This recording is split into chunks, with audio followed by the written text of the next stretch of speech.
Hello my friends, welcome back. Today we are going to be working on some lip balm holders slash pen holders. So for this one, these are lip balm holders since they are small. But the one that I'm going to be showing you today is how to make the pen holder. They are both going to be the exact same thing. The only difference is that for the pen holder is going to be a little bit longer and the lip balm holder is going to be smaller. All right, so let's go ahead and let's jump into it. So I have my materials already here in front of me. I have my cutouts already. I do have the pattern available on my Etsy shop. Please keep in mind that the pattern is going to be available in physical form, not digital. So I'm gonna go ahead and I'm going to show you what we're going to need. You are going to be getting a little small square.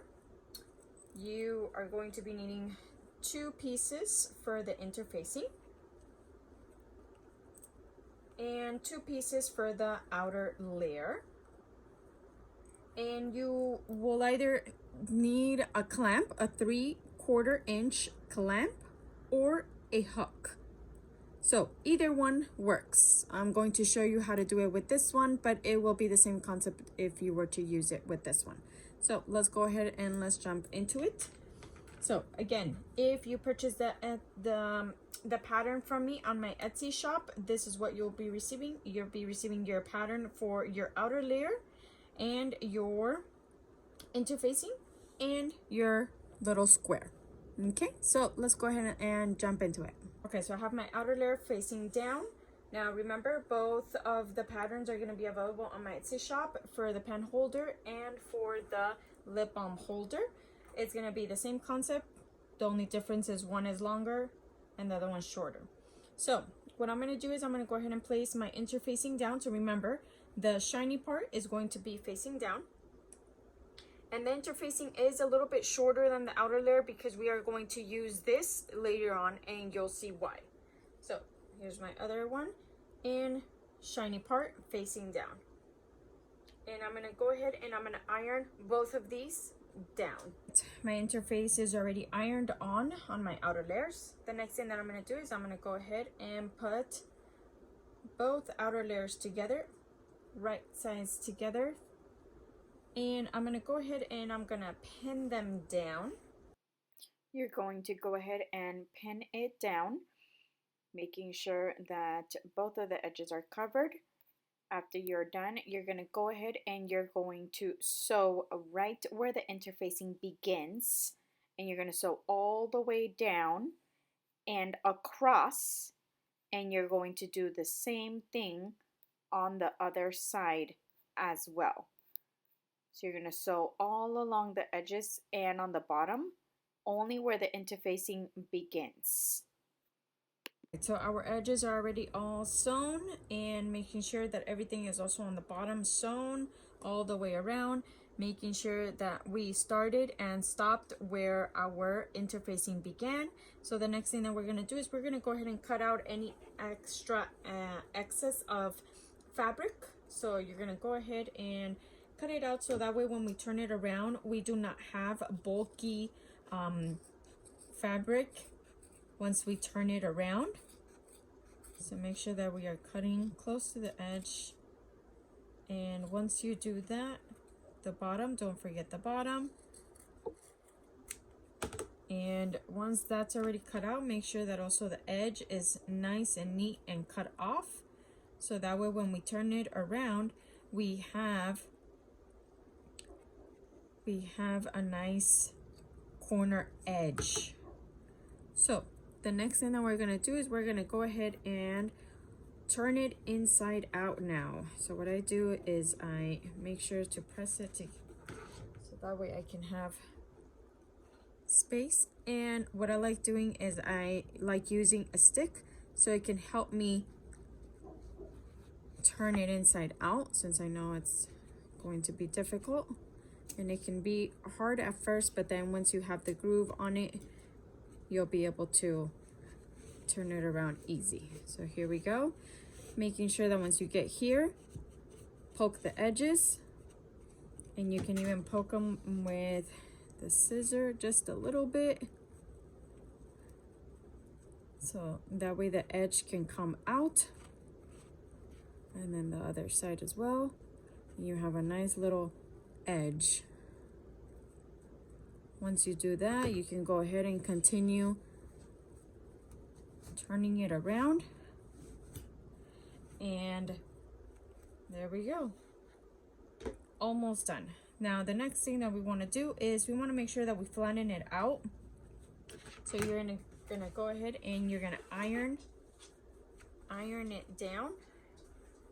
And if you have any extra fabric that's sticking out, you can go ahead and you can cut it out.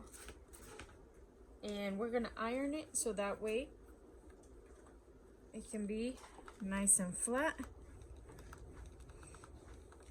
And then the other side as well. And there we go. Next step that's going to be is we have the extra here.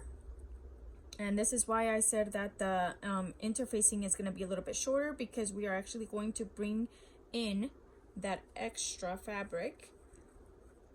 Bring it in there.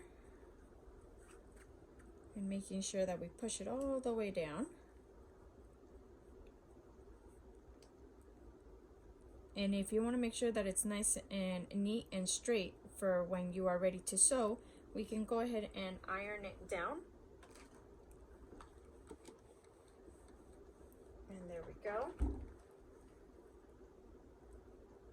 Okay, then the next thing that we're gonna do is, in order to find out where we want it, we're gonna go ahead and we're gonna measure it by using our pen. So whatever pen or pencil you like to use, you can go ahead and you can measure it by using one of those things. Now again, if you were to get the lip balm holder, all you have to do is just measure it with your lip balm, and that's how you'll know how far you have to fold it.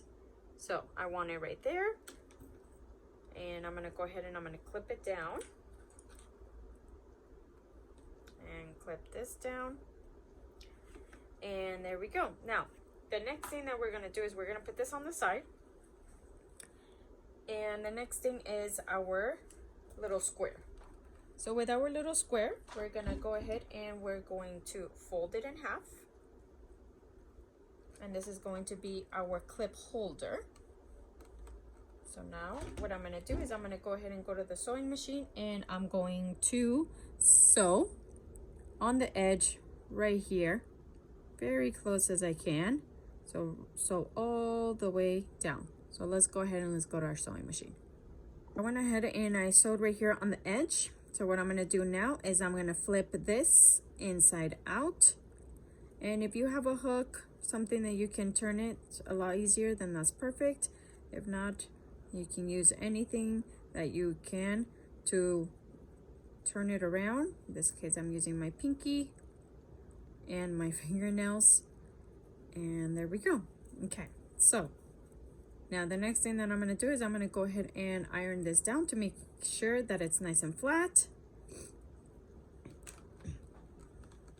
And there we go. The next thing is you get to choose which one you want. So you can either do a 3/4 clamp or you can do the 1-inch ring. Either one will work, just depends on what you like. So I'm going to go ahead and I'm going to do my swivel clamp. And if you choose the ring, it would be the same concept. You would just put the ring in here and you can use either one. So I'm going to go ahead and choose my clip. You have this extra fabric because with this one, you're going to go ahead and now you're going to insert it here. And you want to try to bring it down as much as you can. So that way it can sew and it can be strong enough to hold whatever you put in here.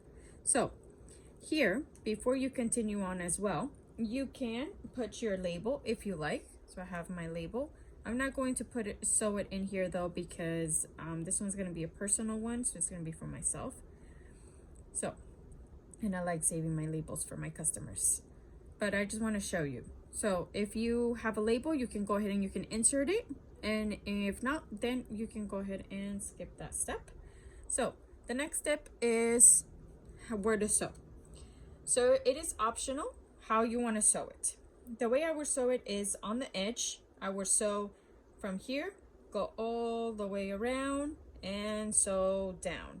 Now you can either sew all the way around to give it that extra support here on the bottom if you like, but if not, you can go ahead and just sew on the edges all the way around and come this way. So that's how I'm going to do it. I'm going to start here and go all the way around. Okay, so let's go ahead and go to the sewing machine. And voila, you are done. So you can go ahead and measure it again with your placing your pens. You can put pencils in here, whatever you like to be able to hold it. And if you hang it on your backpack or purse or your badge, you have your little clip. Isn't it cute? Okay, and then you have the lip balm holder as well. You can go ahead and place it, and if you like, you can also even put a pen in here if you don't want it that big. But both of them it's the same concept. So just remember, I have my sewing patterns on my Etsy shop for either one if you would like to purchase them. Thank you, and see you again next time.